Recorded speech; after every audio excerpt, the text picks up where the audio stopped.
This is the Peter Greenwood Show at the Edinburgh Fringe, and I have a lady to my right. Could you tell me your name and what you do, please? Hello, I'm Bebe Cave, and I'm a performer and writer doing my very first one-woman show called The Screen Test. Let's talk about The Screen Test. You play a character called Betsy Bitterly. You bet. Who is Betsy? Betsy is an aspiring actress in 1930s Golden Age Hollywood who is just incredibly desperate to become a star and fulfill her lifelong dream of, being a silver screen icon. But I imagine some things don't go quite her way. Oh, absolutely nothing goes her way. No, it's a dark comedy that's supposed to sort of be a fun look on dreams and ambitions and the ways that wanting something as fleeting and as wow, my God, I literally just did a show. It's amazing. All of the words have fallen out of my brain. It's a show about what that type of desperation can do to a person when you choose to pursue something relentlessly, maybe rather than your life, you know? So where did this show come from? You said it's your first one-woman show? Yeah. What's its origin story? So, wow, I just got a piece of ice in my mouth. That was a bad idea. Excuse me. We've had worse on this show. I won't put in my chewing tobacco then. So the origin of the story is because I'm an actor, and I thought it would probably just be a bit depressing and bleak if I did a story about me in the modern industry. So I thought the 1930s seems quite jaunty and fun, but also because I love the cinema from that time, and especially screwball comedies and heroines from that era. I just think that they were such an interesting female archetype that was sort of so loopy and yet precise, and the quick dialogue and the fast-paced and the sort of farcical tone, I thought would actually be a really fun character basis for a show. And then I thought about the story that could go along with it, about the acting industry and the kind of farcical nature of that. And I wanted to challenge myself to try and be brave enough to perform a one-person show. I mean, it's still quite scary, but that was the major reason I wanted to do it, because I knew that it was a story I wanted to tell. And if I didn't try now, I would just keep putting it off. So once you have a really, an idea at least that feels good to you, I just thought, okay, I've got to try and make this happen. So when you were putting the show together, who did you look at for inspiration? Because ladies from the 30s, they, as you said, they were very well kind of put together, but they knew how to be funny as well. It's true. I think that Katharine Hepburn and Barbara Stanwyck are some of my biggest inspirations. I just think that you're right, there's an elegance, but there's also such a wittiness to it. They kind of have their head in the clouds and yet still look incredibly glamorous, and their skirts being ripped off and their hair's on fire, but it's all kind of charming. And rather than the horrible stinky ladies of today. I'm only joking. I mean, obviously there are so many different wonderful types of female characters. It was just this particular thing and this particular voice that I find really funny. The really clipped British accent. The sort of British Pathé transatlantic voice. So very much one of these kind of accents, yes? Absolutely. I mean, that's literally just me. Basically, the whole show is just me saying words in a funny way, I think. Really, somebody messaged me that and was like, God, you just say words in such a funny way. And I was like, thank you, that's the essence of what I'm doing here. That also just describes acting, really, saying really words in a funny way. It's just saying words in a funny way and putting on fun outfits, sometimes hats. Oh, I love a hat. I love a hat. I used to wear a hat in the show. It was a fedora, a fur fedora. But I decided actually that people prefer the art of gesturing. So having a hat, of imaginary fedora that you can brush the rim of is actually funnier than having a real fedora. Who knew? Because I think that fedoras are the funniest thing in the world. Fedoras are hilarious. I think the top hat is quite funny, but the thing about the fedora is, for those of us of a certain age, we remember the Venga Boys, and they used to go, yeah, that. Exactly. That's kind of what I'm channeling in my show as well, the Venga Boys, yep. So the Venga bus is coming for everyone. It really is, and it's coming for you, Tinseltown. Coming for you, Edinburgh. Edinburgh had better be prepared. Yeah. So, what's been the reaction to the show, and what's been your favourite parts about performing it? The reaction has been wonderful. I feel like I was so afraid that it was maybe just sort of desperate tale of actors, and I know there's stories about the showbiz industry and actors can seem a bit self-centered, by nature, but also unrelatable. But obviously, I've come to the Edinburgh Fringe. I mean, 90% of the people here are performers, so it's stupid of me to think that people wouldn't feel related to, especially a character that's a failure in so many ways and is desperate to achieve something in this industry. That I think the reason I wanted to write her, I mean, she's a ridiculous character, but the reason I wanted to write her is because I think that there's something incredibly human about wanting something that badly.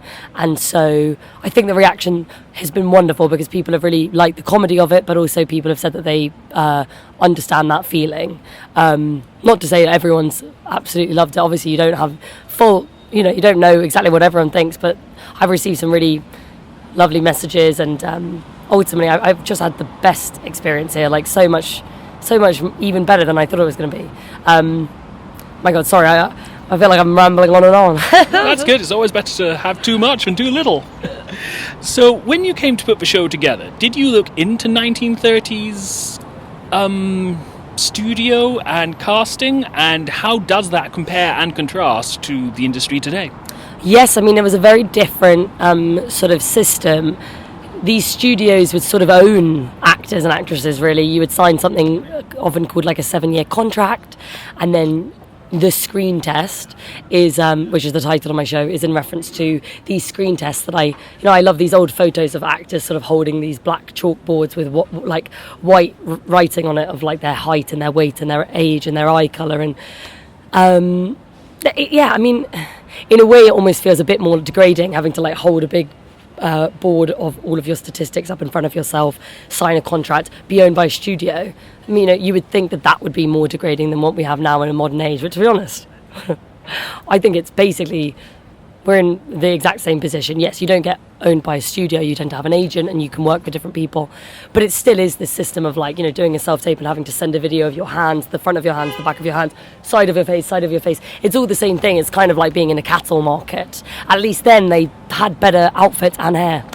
I was going to ask about the way it's done now, because it does just kind of sound like a show reel, like a self-tape. Yeah.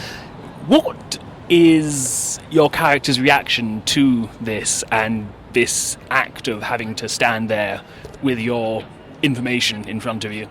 She loves it. Betsy Bitterly is obsessed with every aspect of the industry and in a way idolises the fact that you get to be this sort of little mannequin piece, this pawn in a chess game. Like, that's all she wants. She wants to be the one that's chosen. I think that's what's so difficult about being in this industry, because if the light is shining on you and you're the person in the spotlight and you're the one that's being chosen, God, it's the best thing ever. I don't think it's... Whenever like famous celebrities do interviews where they talk about like how challenging the work is and oh God, it was so grueling and so exhausting, I'm always like, really? Because actually when you get cast, acting really isn't that hard. Like, it's joyful. Obviously it can be challenging, but you're treated so well, people fawn over you, you get coffee brought to you, all you have to do is sort of pretend and say some lines.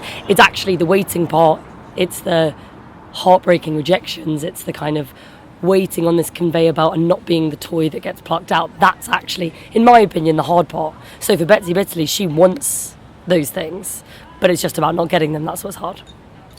And how much of it is autobiographical? How much of Betsy did you bring from your life into the character? I mean, it's like a caricaturish version of myself, and I've definitely used like inspiration from bad audition stories, and my friends who are actors, we talk about these things, but it's incredibly like blown out of proportion. It's not me, but it has a lot of my real feelings, and like I think maybe some of the anger that she feels maybe towards the end is something that I've experienced myself, but it's been a great way to channel it into something rather than just like, I don't know, tweeting.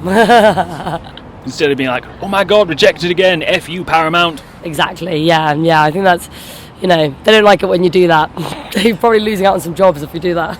Yeah, I mean, I'm kind of vocal on Twitter, so the amount of people who've probably been like, I'm not going to go on his show again, I feel that in my heart. So, what is next for Betsy? Will there maybe be a sequel show, do you know? Because you said you enjoyed this run. Are there plans? I'd really love to be able to take the show on tour, or maybe do some dates in London. I'm working with a really great producer, and we have ambitions to hopefully be able to take the show on a little bit. I mean, I don't really know what that looks like. I'm mostly just going to try and appreciate the rest of the Fringe. But it would be a dream come true to be able to do the show more. Maybe take it to the Fringe next year. Yeah, maybe Betsy Bitterly lives on. Betsy does a podcast. Betsy does a podcast, yeah. Betsy starts the first podcasting company. Wow. Yeah, she gets like those wax cylinders, and that's what she records them on. And you're like, oh, I found these. These are Betsy's podcasts. Yeah, you're a genius. You've got to be in my writer's room for the next show. I am very cheap. Okay, great. Me too. So where can people find out more about you and about the show online? You can follow me on Instagram at Bebe Cave. I was lying. I don't have Twitter. So that's all you're getting from me. Sorry, folks. Yeah, suck it, Elon. Yeah, exactly. Suck it, Elon. Again, every time I think I'm doing something good with the algorithms, I'll say something about him, straight down to the bottom It's again. true. Yeah, all of my shows for the rest of the Fringe are now going to be empty, and I'm going to be like, what happened? It's because I slagged off Elon. Although Instagram is Bezos? Jeff Bezos? No, Mark Zuckerberg? Yeah. Yeah. Yeah, we're not surrounded by good guys. Hey. Yeah. Hey. Yeah. I agree. I absolutely agree. Suck it, Zuckerberg. Yeah. I'm going to get murdered in my sleep. Yeah, me too. Me too. Thank you so much for your time today. It was great to talk to you. Lovely to talk to you too. Thank you very much. Bebe Cave, the screen test, is playing at the Pleasance Below every day until the 26th of August. It is on at 3:10 in the afternoon. For tickets, go to edfringe.com. This episode was produced by @VCTariaA on Twitter. Go say hello to her. Tell her this isn't her fault. She's great. And it was also produced by me, Peter Greenwood, who also hosted this train wreck. Until next time, for the Peter Greenwood Show at the Edinburgh Fringe. Bye, everybody. Bye.